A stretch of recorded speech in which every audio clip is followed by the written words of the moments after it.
Ороймент мэдээлэлтэй байгаараа өрөөнд дөр бэлтгэн хүргэдэг Graph News эхэлж байна. Өнөөдрийн онцлог сэдэв бол үнэр цэцэг.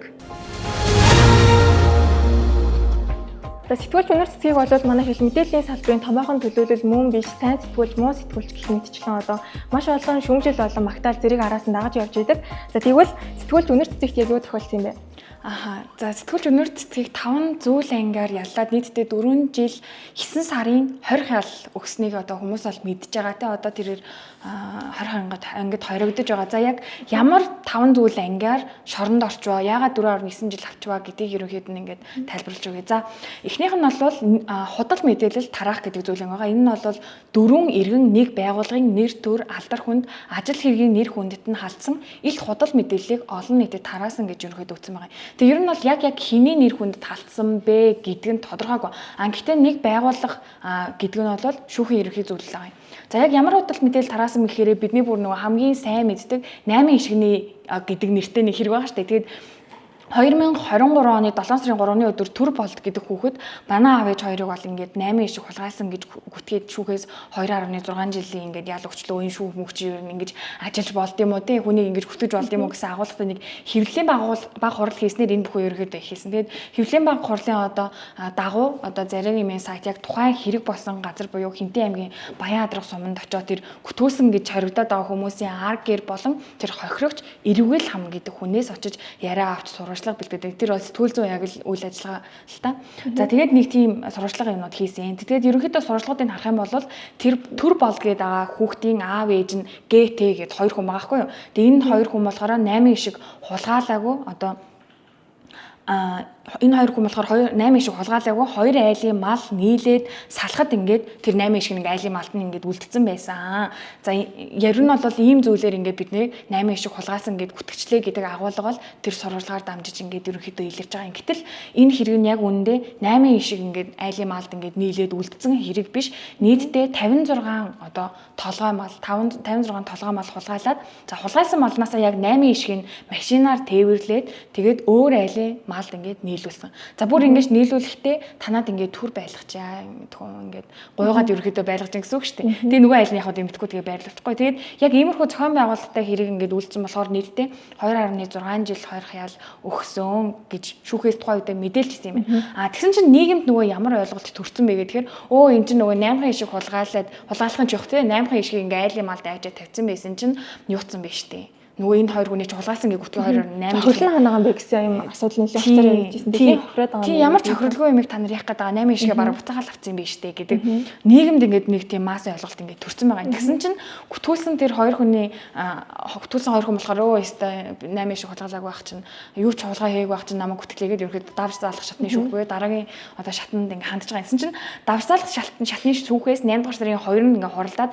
анхан шатны шүүх рүү ингээд хэрэгэнд буцаажгүй. Тэгсэн чинь хүмүүс бас юу гэж ойлгосон бэхээр ингээ хэрэгэн буцаачлаа эн чинь ингээд гүтгсэн нь үнэн байсан юм байна штэ ямар амар муухай юм бэ те шүүх өстө буруу ажиллаж исэн байна гэд олон нийтийн дунд тухайн хэрэг илүү хөнгөрөөд те сайхан болчихсон юм шиг ингээд ойлголт төрсэн байсан. Хойд манай яригадаад байгаа онцлог сэдв бас үнэр цэцэг маань бас яг ийм мессежийг нийгэмд нэлээ өгж исэн. Хүмүүсийг тэгж бодоход нэлээ нөлөөлж исэн санагдаж байна те. Тэгээд гисэн чи яг давж заалах шатны шүүх яагаад анхан шатны шүүх рүү буцаасан бэ гэхээр нэг хүн ялгуу үлдсэн байж тээ монголчуудаа. Энэ хоёр хүн энэ хэрэгт чинь 3 хүн байсан байх шүү. Тэр нэг хүний ялтаа болгож ирээ миний хүүхдүүдээ гэж ерөөдөө бутаасан байгаа. За яг албан хэллэг дээр тийм байгаа шүү. Энд гэхдээ нөгөө бас үзэгчтэй нөгөө сонирхолж хэлэхэд давзаалах шатны шүүхээс нөгөө буцаахтаа энэ нөгөө нэг хууль буруу тайлбарсан байна гэдэг анхан шатны шүүх тэгж үзье. Яг л процессын алдаа гаргасан болчих жоохгүй. Тэгэнгүүт яг юу буруу тайлбарсан бэ гэхээр анх нөгөө прокуророос энэ хэрэг дээр нөгөө хэрэг зөвлөлтөйтэй мөнгө угаах гэдэг гэмт хэрэг энд байна гэж давхар ингээд прокуророос ингэ зөвлөсөн чинь анхан шатны шүүх гэхээр за энийг бол мөнгө угаах гэмт хэрэг гэж үзэхгүй гэж шийдсэн байсан. Тэгсэн чинь давзаалах шатны шүүх гэхээр энэ мөнгө угаах гэмт хэрэг гэдэг чинь бусдын эд хөрөнгийг хууль бус замаар олсон гэдгийг мэдсээр юм байж үгүй юм шиг байдлаар ингэж харагдуулахаар ямар нэгэн үйл ажиллагаа оролцсон байвал энэ бол мөнгө угаах гэм тэрэг мөнгө гэдэг одоо дээд шүүхийн тайлбар байдаг. За тэгээд тэрнээс болоод одоо дээд шүүхийн тайлбарыг одоо хараагүй ч гэдэг юм уу энэ хууль буруу тайлбарлаа гэж үзээд буцааж исэн санагдаж байна. Тэгэхээр хүмүүсээ мөнгө угаах гэдэг чинь заавал нэг тийм амар том мөнгөн дээр яригддаг асуудлаас биш шүү гэдгийг 56 тонны мал дээр ч гэсэн яригдэж байна тий. За ингээд ер нь бол нөгөө хоёр хүн дээр нэмээд ингээд 3 хүн болж байгаа шүү дээ. Тэр нэмэгдсэн нэг хүн хэн байсан бэ гэдгсэн чинь энэ ГТ гэдэг тэр яллагдагч хоёрын одоо нэгнийх нь ээж юм шиг байгаа юм. Тэгээд эхнэрийнх нь ээж. Тэгээд тэр хүнийг болохоор Дайримаа гэдэг ер нь бол олон нийтэд нэр нь гарчихсан байгаа. Тэгээд энэ ингээд ерөөлөө ингээд хоёулаа яснаа гуруулаан болоод ингээд сайхан болж байгаа маа. За тэгээд анхан шатны шүүх бол дахиж ингээд хуралдаад ялын нь бол ер нь одоо 2.6 жилийн хорих ялыг ГТ нарт өгсөн байсныг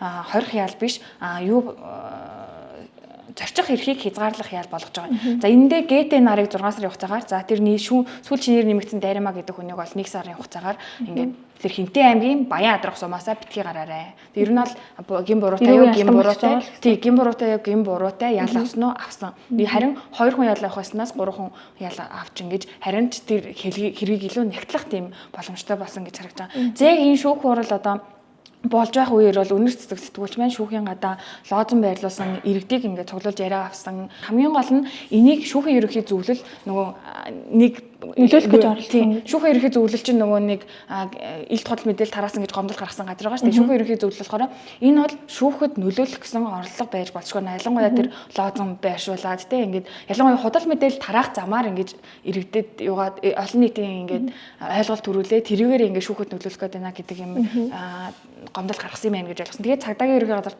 цагдаад гомдол гаргаад тэгээд цагдаагаас ерөнхийдөө энийг худал мэдээлэл тараасан байна гэж үзээд прокурор үүнд нь яллах дүгнэлт үйлдээд тэгээд анхан шатны шүүх буруутайг тогтоосон. За хоёр дахь хэрэг нь болохоор хувь хүний нууцыг задруулах гэж байгаа. За энэ хувь хүний нууцыг бол нөгөө хуулиар хамгаалагдсан нууцуд байдаг шүү дээ. Тэр хуулиар нуутаар хамгаалагдсан нууцыг нь хуулиар хамгаалагдсан нууцыг нь олж мэдээд одоо тухайн иргэний өөрийнх нь зөвшөөрлгүйгээр олон нийтийн сүлжээ, захим сүлжээнд ингээ ашиглаж задруулсан гэдэг хэрэг байгаа. За энэ болохоор бас нэг алдартай хэрэг байгаа. Энэ бол нөгөө Дорногов аймагт 23 оны 10 дугаар сард алга болсон 11-12 настай 12 настай хүүхдийн тийм алга болсон хэрэг. Тэгээд тэр хохирогчийн мэдээллийг ерөөхдөө шууд нөгөө өөрийнхөө захим утсаар зарлцсан. Хойд эмзэг мэдээллийг тэмзэг мэдээлэл гэж үзэж байгаа шүү дээ. Тэгээд тэр чинь өөрөө хүүхэд байгаа тий. Ингээд тэр хүүхэд чинь том болоод ингээд юухад энэ хүүхэд чинь өмнө нь ингэжсэн гэдэг яриа гарч магадгүй болж байгаа байхгүй. Тэгээд тэр нь бол үүний дараа бол хохирогчийн ар гэрийнхэнд энэ бол худлаа мэдээллээ гэж одоо хэлснийг нь одоо өмгөөлөгч Баттагдах гэдэг хүн одоо дамжуулан мэдээлж байсан. За 3 дахь 4 дахь хоёрыг багслаад ярьчих. Нэг нь болохоор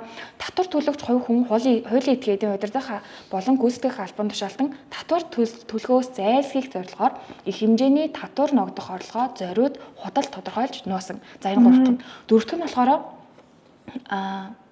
4 дахь нь болохоор татвар төлөхөөс зайлсхийсэн хөрөнгө мөнгө орлого гэдэг мэдсээр байж өөрөө ашигласан гэж байгаа. За энэ хоёрт болол нөгөө нэг одоо зариг имэйл сайт чинь бол ган үзэгтэн ХХК-гийн харьяа компани гэж явдаг хгүй. Тэгээд энэ ган үзэгтэн компани одоо удирдах албан тушаал нь өнөр цэцэг гэдэг хүн байгаа. Тэгээд ер нь татвар төлөхөөс ингээд зайлсхийгээ тэр зайлсхийсэн мөнгөө ингээд мэдсээр ээж тэрийг ашигласан гэдэг зүйл энэ дээр яригдж байгаа. Тэгээ ер нь ган үзэгтэн гэдэг компанитай холбоотой байж болцсохгүй юм байна гэдэг зүйлийг бас хүмүүс таамаглаж ирсэн. За ингээд хамгийн сүүлийнх нь бол олонний анхаарлыг бүр амар ихээр татсан. Энэ болохоор нөгөө төрийн нууцад хамаарах мэдээ баримтыг хадгалсан гэдэг гэмтгээр байгаа. Тэгээ яг ямар төрийн нууцыг хадгалж исэн бэ гэдгийг ер нь бол нөгөө төрийн нууц чинь хэдүүлээ бол тэр ингээд мэдэх боломжтой. Төрийн нууц төрийн нууц. Гэхдээ олон нийтийн дунд бол нэг таамаг байсан. Тэр нь болохоор юу байсан бэхээр өнөр цэцэг сэтгүүлчийн хувьд одоо Улсын хурлын гишүүн асан гарамжтай бол нэлийн тийм асуудалтай байсан. За тэгээд 10 дугаар богдтой холбоотой мэдээллийг ингээд хадгалж исэн байж болцсохгүй юм а гэдэг таамгийг олон нийтийн хувьд дэвшүүлсэн. Энэ бол цагдаагаас тэгсэн гэсэн гэж мэдээлэлүүд олон нийт ийм байж магадгүй л гэж мэдээлэл таамаглаж исэн. Тэгээд яагаад ингэж таамаглах болсон бэ гэхээр өмнө нь бол нөгөө 10 дугаар богдтой холбоотой хэрэгээр яруу найрагч хулан бол ингээд нэлээд олон жилийн хорихаал ингээд авчиж байгаа юм. Араас нь санж дорж гээд лам бас одоо ингээд үргэлжлүүлээд шалгагдаж байгаа байхгүй. Тэгэхээр 10 дугаар богдтой холбоотой тийм мэдээ материал байсан байж магадгүй гэдэг таамаг болоод байна. За ер нь яг энэ төрийн нууцыг хадгалсан гэдэг зүйл анги нь бол үндэсний аюулгүй байдлын эсрэг гэмт хэрэгт тооцогддог. Төрийн нууцыг хууль бусаар олж авах шинжтэй гэж үзээд байгаа. Тэгээд ийм байх юм бол 6-аас 3 жил хүртэл зорчих эрхийг зарлана. Эсвэл 6-аас 9 жил хүртэл хорих ял. Тэгэхээр ерөөхдөө хорж ийн гэхээр 6 сараас 3 жил хүртэл хорих юм шиг тийм. За ингээд өнөр цэцэг сэтгүүлчийн тухайд энд ингээд энэ яг санкцаар одоо шийдвэрсэн тодорхойлж байгаа. За сэтгүүлч өнөр цэцгийн ингээд яг шүүгдэж байхдаа одоо хэвлэлд өгсөн нэг ярилцлага нэлээд одоо логиктой санкцсан. Тэрний үеэс мэхээр намайг бол төрийн ингээд нууц хадгалсан гэдэг хэрэгтэй ингээ ялагдчихаар татж байгаа юм бол надад тэр нууцыг өгсөн хүнийг яагаад шалгадаг юм бэ? Тэр дарга сайд нар ингээ шүүхтээр алгаа яагаад эдгээр хариуцлага тоосдгүй юм бэ гэдэг асуултыг төвшүүлчихсэн. Энийг бол амар нэлийн санал нэгдэдэг байгаа хгүй. Яагаад тэр одоо төрийн нууц одоо нэг сэтгүүлчийн гарт ингээ явж ин тэрийг хадгалж хамгаалах хэрэгтэй хүн яагаад ажлаа хийгээгүй? Тэр хүн ингээ задлцсан эсвэл нэг алдсан ч юм уу байхад ингээ яагаад ингээ шалгахгүй байгаа юм бэ гэдэг асуултыг хүн төр байгаа мэдээллийг хүн авсан байгаа даа шүү дээ. Тэгэхээр тэр чинь хариуцж ирсэн нэг эзэн байж байгаа юм тийм. Тэгээ нөгөө талаар бол нэг юм идэх гэдэг жишээлбэл манай сэтгүүлчийн сургууль заадаг хгүй. Сэтгүүлч бол ямар ч ингээд мэдээллийг олж авч болно. Ингээд чадвартай л байх юм бол мэдээллийг авч олж болно гэж үздэг хгүй. Тэгэх юм бол энэ бол мэдээллийг олж авч чадчихлаа тэр хүн тодорхой хэмжээнд ур чадвартай байна гэдэг зүйлийг ярьдаг. Тэгэхээр ер нь бол миний өнцөг юу вэ гэхээр өөрийнхөө ур чадвараар ингээд те төрийн нууц материалыг ч юм уу ингээд олоод авсан байна тэр сэтгүүлч. Үнэхээр ингээд би өөр сэтгүүлчний хувьд тэр хүнийг барах заахгүй би хэзээ ч тийм мэдээлэл ингээд олж авч чадахгүй те. Гэтэл тэр ур чадвараараа мэдээлэл олоод авсан сэтгүүлчийг шалгаж хориод байгаа мөртлөө тэрийг алдсан хүнд нь ингээд хариуцлага тооцохгүй байгаа тийм. За энийг бол мөрдөр шалгах байгууллага буюу цагдаа, авилгатай тэмцэх газар гэдэг юм уу тийм. Ер нь бол санаачлагаараа шалгах боломжтой. Тэгтэл одоо ингээд хэрэг юугаад 2 сар өнгөрсөн байхад энийг нэхэж ерөөсөө шалгаагүй. Тэгэхээр юу гэсэн үг байх вэ гэхээр дарга нарт хууль үйлчилдэггүй жирийн нэг одоо хүнд ингээд хууль үйлчилж байна гэдэг бас ярианы нэг хэсэг. За ингээд өнөр цэцэгт бол ингээд 4 жил 9 сарын ял оносны дараа нэг ностой мэдээллийг түүний дүү одоо Жаргал хоёр гэдэг хүн хийсэн. За энэ хүн юу гэсэн бэ гэхээр энэ төрийн нууцыг задруулсан хүн бол байгаль орчны сайд Бат Эрдэнэ гэдэг хүн юм аа. За энэ Бат Эрдэнэ бол нэр цэвэрүүлдээд миний их ч ингээ ялтан болж энэ хүнийг адилхан шидэг гэдэг зүйлийг бол хэвлэл мэдээллийн байгууллагуудад ингээд ярьсан.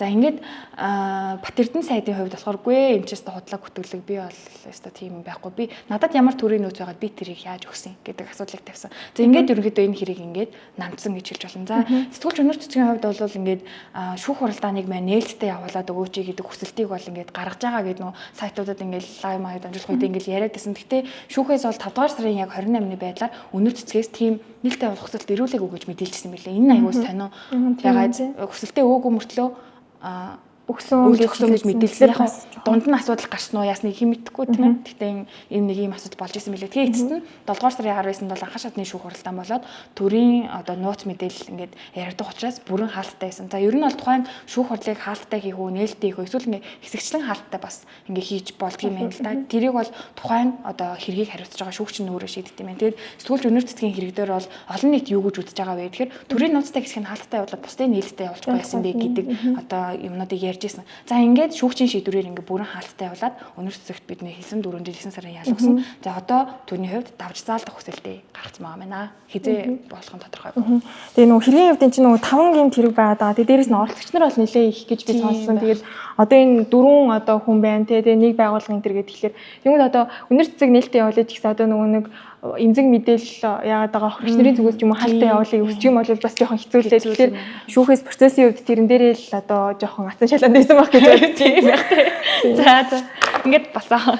За одоо чинь нөгөө манай одоо өнөр цэцэг сэтгүүлч гэдэг ярихлаар би бас хэлсэндээ нөгөө сайн сэтгүүлч юм уу муу сэтгүүлч юм уу эсвэл одоо ингээд баримтлагдаад 2 сар болж байна тийм яг ялаа сонсоод түүнээс хойш яг энэ сэтгүүлч хүнийг ингээд барьж хориод байх нь одоо яг зөв юм уу буруу юм уу гэдэгт дээр бас нэлээд шүүмжлэл янз бүрийн бас тийм манай салбарын яг юу гэж үздэг. Тийм энийг яг сэтгүүлчид бол нэлээд шүүмжтэй хандж исэн. Одоо энтэй холбоотой бас хэвлэл мэдээллийн эрхчлөөний тухай хуулийг энэ парламент шинжлэх асуудал ч ингээд яригдж байгаа. Тэгтээ хэдүүл ямартай ч ингээд одоо сэтгүүлч нарыг бас байр суурь илэрхийлсэн бичлэг байгуулсан тэрийг хэдүүлээ үзээ тэгээд дуусгая. Сэтгүүлчигтэй яагаад мэдээлэл бэлтгэсэн бэ гэж одоо цагандаг буруутгадаг ийм жишээ тогтоод магадгүй тэр мэдээллийг бэлтгэсэн нь бичсэн нь нийтлэлж цацсан нь өөрөө буруу юм шиг ийм ойлголтыг энэ мандаа салбарынханд өгч байна. Бидний давхар одоо ажил мэргэжил энэ одоо өнөр цэцгийн авсан ялын цаана давхар бас ингээд буруутгагдж байгаа мэт ийм одоо жишг тогтж байна гэж бол бид нар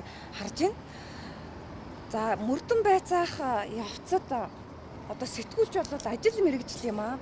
Энэ хүн ажил мэргэжлээ хийсэн юм аа гэдгийг нотлохын тулд одоо ямар одоо гарц гаргалгаараа шүүгч юу өмгөөлөгч хүрчээсэн бэ гэхээр нийгэм хамгаалах хөтөлмөрийн яамнаас ажил мэргэжлийн тодорхойлолт гэж байдаг те жагсаалт тэр тодорхойлолтыг авч тэр нүдээс одоо энэ бол сэтгүүлч гэдэг бол ажил мэргэжил юм а гэдэг ийм одоо тодорхойлолтыг гаргаж өгтөө бол хүрчээсэн. Тэгэхээр энэ нь давхар юу харуулж байна гэхээр бидний ажиллаж байгаа эрх зүйн орчин маш хүнд байна. Бид нар зөвхөн хэвлэл мэдээллийн эрх чөлөө үндсэн хуулиар одоо хүн иргэн үзэл бодолтой байх түүнийг илэрхийлэх хэвлэл нийтлэх эрх чөлөөтэй үгээ илэрхийлэх эрх чөлөөтэй гэдэг эрх чөлөөг бид нар одоо урдаан ярьж энэ ажлыг хийж исэн. Дээр нь хэвлэл мэдээллийн эрх чөлөөний тухай хууль буюу төрөөс одоо агуулгад хяналт цензур тогтоохгүй байна гэдэг ийм хууль эрх зүйн орчинд ажиллаж энэ одоо эрх зүйн орчныг одоо баталгаатай болгох те энэ эрхээ бид нар баталгаатай аюулгүй айцгүй хэрэгжүүл асуудлыг дэвшүүлж тавьж исэн бол өнөөдөр дахиад бид нар ямар асуудал руу тулгарч байна вэ гэхээр эрх зүйн хувьд одоо энэ сэтгүүлч гэдэг бол ажил мэргэжил юм а тий.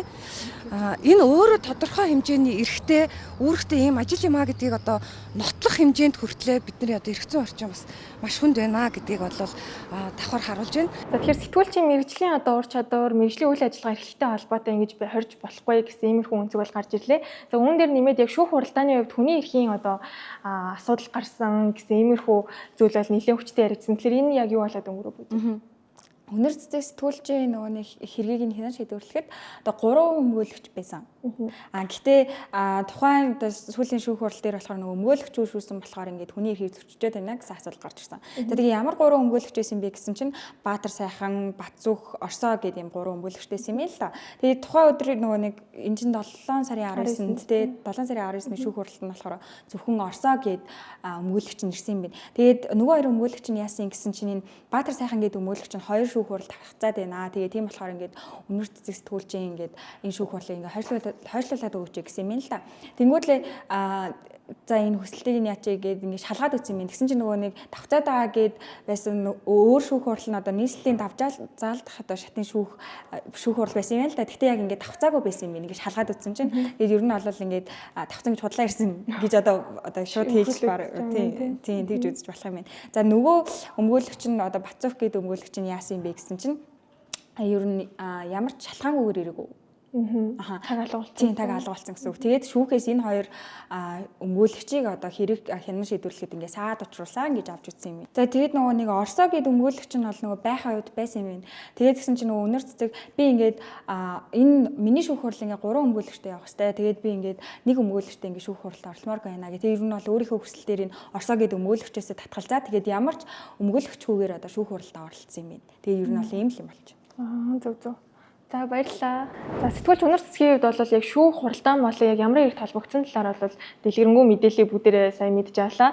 За дараагийн асуудал гэх юм бол ахын шатны шүүхийн шийдвэр гарсан ч гэсэндээ тухайн одоо сэтгүүлч манай яг энэ ял шийтгэлтэй бол нөгөө хүлээн зөвшөөрөхгүй байвал давж заалдаж болдог. За тэгээ дээрэс нь одоо яг ямар хорих ангид байгаа яг эрх зүйн байдлын ямар байгаа гэдэг талаар манай номын танилцуулнаа. За сайн уу? Сэж одоо хаагуур юу хийж байгаа юм бол тоо? За саяны өмнөх одоо манай сэтгүүлч нарын дурдсанчлан Баян зүрх Чингэлтэй Сүхбаатар дүүргийн эрүүгийн иргэн анхан шатны шүүхээс Нарангийн үнэр цэцэг сэтгүүлчийг 2024 оны 7 сарын 19-ний оройн 22:15 цагт одоо 22 цаг 15 минутанд аваад 461-р ангид одоо хүлээлгэж өгсөн байгаа. Тэгээд энд болохоор шүүхийн шийдвэр нь одоо хуулийн хүчин төгөлдөр болоогүй одоо тийм яллагдагчдыг хордог одоо төр саатуулах газар гэж юм хэлж болохоор тийм байгаа. Тэгээд энэ нь юу гэсэн үг вэ гэхээр тухайн яллагдагч нь давж заалдах шатны болон дээд шүүхээр хэргийг одоо хянан хэлцүүлэх боломж нь нээлттэй байгаа л гэсэн үг. Тэгэхээр одоогоор бол үнэр цэцэг сэтгүүлчийн хувьд давж заалдах одоо шатны шүүхт одоо хүсэлтээ өгсөн байгаа юм байна. Тэгээд анхан шатны шүүхээс мэдээж хэргийн оролцогч нартай одоо тогтоолоод танилцуулаад хүсэлтийг аваад хариу тайлбар авах хэрэгтэй. Ийм яг ийм шүүхийн процесс дээр ерөнхийдөө бол явж байгаа гэсэн үг. За тэгээд давж заалдах шатны шүүх одоо хэрэг хүлээн авснаас хойш 30 хоногийн дотор ер нь бол шийдвэрийг гаргах хэрэгтэй байдаг. Тэгээд энэ мэтчлэн ер нь бол ингээд шүүхийн процесс үргэлжилж байгаа. Тийм болохоор яг энэ хугацаанд 461-р хайрах ангита байгаа гэсэн үг. Тэгээд яг давж заалдах шатны шүүх бол хэрэг арай хүлээж аваагүй байгаа. Хүлээж аваагүй. одоо олон оролцогчтой хэрэг учраас нэг бүрчлэн одоо хариу тайлбар авах процесс үйлчилж байгаа юм байна. За тэгэд энэ 20 анги нь одоо хүмүүсийн сайн мэдгээр хуучнаар нөгөө нэг урдчлан хорих ганц удаг гэдэг нэртэй байгаа. Тэгээд дулааны цахилгаан станц 4-р цахилгаан станцын тэр хувьд байдаг шүү дээ. Тэгээд 2011 онд болохоор яг эндээсээ нөгөөгээд шинээр байгуулагдсан одоо тэр 4-р цахилгаан станцын тэр байраа. Тэгээд орчин нөхцөлийн хувьд бол бас харьцангуй сайжирсан гэдэг хүний эрхийн үндэсний комиссоос бас тухайн үедээ бас дүгнэлт гаргасан л байд юм байна. За тэгэхээр ямар ч тайчиг энэ 461 дээр хорих ингэж л хариуцж байгаа юм байна. За баярлалаа. За сэтгүүлч өнөр цэцэгт юу тохиолдсон болон одоо шүүх хуралдааны процессын болон хүний эрхийн амар алдаа байх боломжтой байсан ямар одоо хэрэгт одоо ял шийтгүүлсэн зэрэг бол мэдээллийг дэлгэрэнгүй одоо өнөөдрийг хүртэл юу болсон гэдгийг бол танилцууллаа.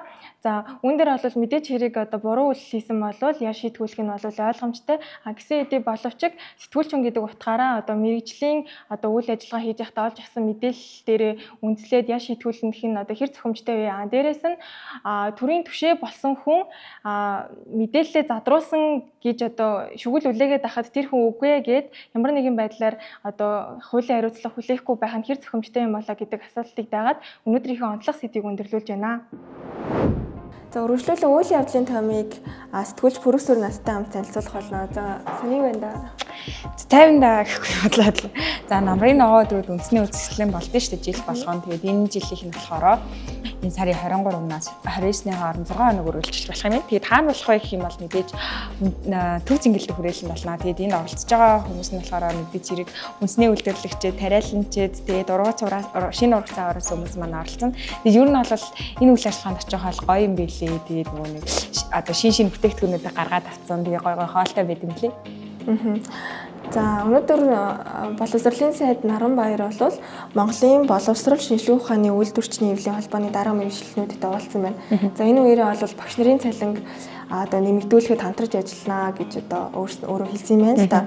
За засгийн газрын 24-өөс 28 оны үйл ажиллагааны хөтөлбөрт бол төрийн албан агчдын цалин үе шатстайгаар нэмэгдүүлнэ гэсэн зорилт байдаг. За үүнийг биелүүлэх хүрээнд мөн үүнээс гадна одоо ямар боломж байна уу? Тэр бүх боломж бололцоогоор хангаж багш нарын цалин бол нэмэгдүүлнэ гэж одоо байр суурь илэрхийлсэн юм байна. Ард энэ багш нарын тухай нийтлэг хэрэг авч шүү дээ. За энэ оны эхний 8 сард 16 хүн тохоор өвчлсөн юм байна. Тэгээд энэ тэр дундаа одоо өнгөрсөн сард нэг хүн одоо хүний тархалал хомсдлын вирус гээд тохоос гадна нэг юм арай жохон хүнд төвчний өвчин байдаг юм байна л да. Энэ халдварыг авсан нь бол батлагдсан байгаа юм. Тэгээд он гарснаас хойш илрүүлсэн тохиолдлуудыг одоо өмнөх жилийн яг энэ үедээ харьцуулах юм бол нэг гэсэн тоогоор нэмэгдсэн гэсэн. Нэг тоогоор илүү байна гэсэн. Тэгээд бүх насны одоо бүх тохиолдол нь хаана илэрсэн бэ гэсэн чинь бүгдээрээ Улаанбаатарт илэрсэн байна. Тэгээд энэ өвчний улмаас одоо нас орсон хүмүүс бол байхгүй байгаа юм.